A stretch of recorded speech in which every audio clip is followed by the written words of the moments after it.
un bonsoir poétique, artistique et chaleureux à nos honorables invités. Au rythme des vers qui chatouillent les cœurs et excitent les esprits, je vous invite tous à savourer, ensemble, ces moments agréables en compagnie du poète de l'autre rive, Monsieur Asmoubaï, ce combattant que je vous demande d'accueillir et d'applaudir dans son bastion, la ville d'Orneva. Merci beaucoup, monsieur le président. Bon, en fait, en tant que photographe amateur, j'ai l'habitude de prendre des portraits avec mon appareil photo. Mais cette fois-ci, je vais essayer de faire un autre genre de portrait, un genre de... J'ai vu ce genre de portrait que dans des films et j'ai toujours rêvé de le faire. Et aujourd'hui, j'ai l'occasion et je suis vraiment honoré d'être parmi vous et de faire ce mini-portrait à monsieur Loubaï Qassem.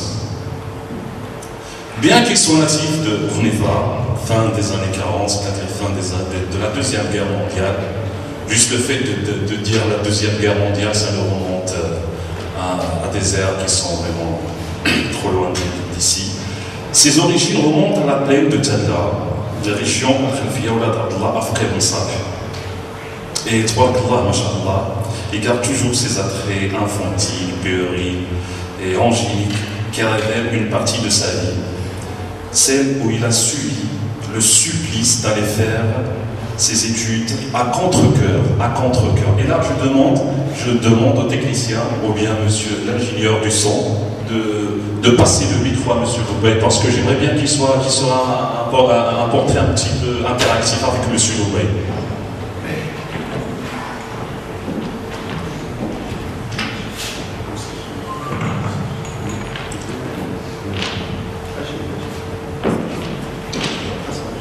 Bon, monsieur Loubaï, si vous permettez, nous aimerions vraiment savoir.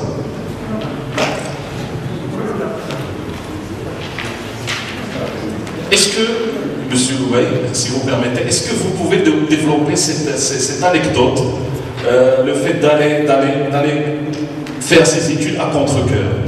Quelles études? Quelles études? Les études primaires, là où vous étiez en train de se balader avec les amis à Azlou, et puis vous vous êtes capturé arrêté avec un Khazmi ou bien... Il faut remonter à plus ou moins 1956 pour retrouver un peu un jeu de mémoire quand même. C'est impossible de me rappeler toutes choses. Oui, d'accord. D'accord, merci. Un enfant de 6 ans ou 7 ans, alors... D'accord, d'accord. Bon, avant de s'engager, monsieur Loubaï, parce qu'avant de s'engager avec une société française, ça n'est pas une question parce que je suis en train de terminer le portrait. Vous pouvez vous asseoir, monsieur Loubaï. Bon, d'accord. Avant de s'engager avec une société française dans une expérience de traducteur. Attendez. Ce sont des géographes. Ce sont des géographes qui sont venus ici dans la région de territoire pour faire de la topographie réelle. Des topographes. Avec les montants de la population et ainsi de suite. D'accord, merci pour la précision. Il a travaillé serveur dans des cafés populaires qui se tenaient les jours du souk, puis vendeur de vêtements à la brocante. Vous vous rappelez, monsieur Qassem, de ces cafés? Il y a des faits qu'on veut éviter de se rappeler. D'accord. Ce sont des clichés vraiment à enterrer. D'accord, monsieur. Comme je disais, je viens de le dire à notre docteur, monsieur docteur Hamid Ouambou, il y a des secrets dans la vie où même un couple ne peut se dire toute la réalité qu'ils ont ou tout le souvenir qu'ils peuvent dire. C'est-à-dire qu'il y a des vérités qu'on tait. D'accord, c'est pertinent, monsieur Qassem, c'est pertinent. Il ne résista pas aux tentations de la fonction publique. À cet effet, il postula pour plusieurs fonctions. On ne retiendra que celle qui a failli lui être accordée, mais à défaut de 2 cm, il ne deviendra jamais gendarme. Ça me fait rire. Automatiquement, lorsque je m'adresse à vous, ça me fait rire. Justement, après mon retour de la marche verte, les agents, comment dirais-je, le commandant en question, ils m'ont invité à réintégrer la gendarmerie en tant que gendarme mobile. Et j'ai refusé catégoriquement du moment que j'ai trouvé où mon gagne-pain.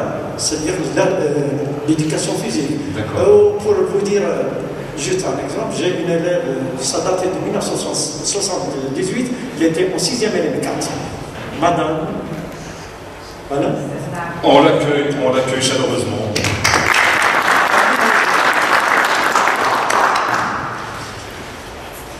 De ambitieux qu'il est, il ne baissa pas les bras.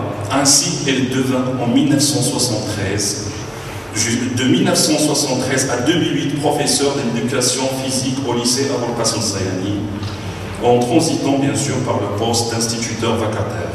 Cette vie renaîtra sur l'emprise d'un vertige engendré par les souvenirs fouillants. Son urbanisation anarchique, pourtant tentaculaire, a anéanti beauté et nature. Les années de blanc sont venues à bout de tous les lieux où il faisait beau à vivre. Cette amertume a été le combat littéraire de M. Kazmi.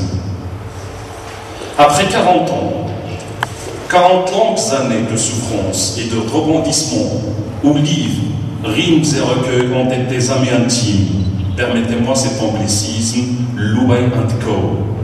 se sont fixés la créativité et l'enchantement.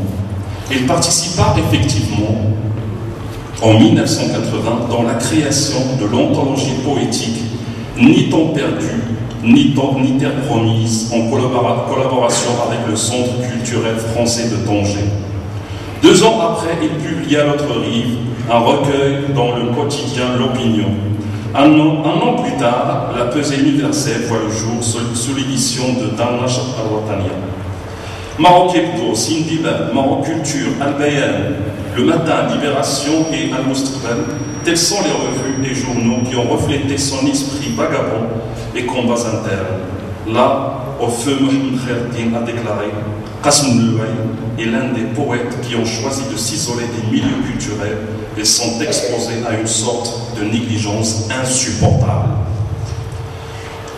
Imprégnée de la littérature universelle, elle a traité dans plus de 500 poèmes dont il a traité entre autres l'émancipation de la femme, les droits de l'homme, ainsi que l'indignation du terrorisme international, tout en déployant ses ressources philosophiques, sociologiques, linguistiques et son esprit critique surtout. Merci beaucoup, monsieur Louay Kazmi. Merci, monsieur. Je suis honoré de parler de vous, monsieur, devant vous.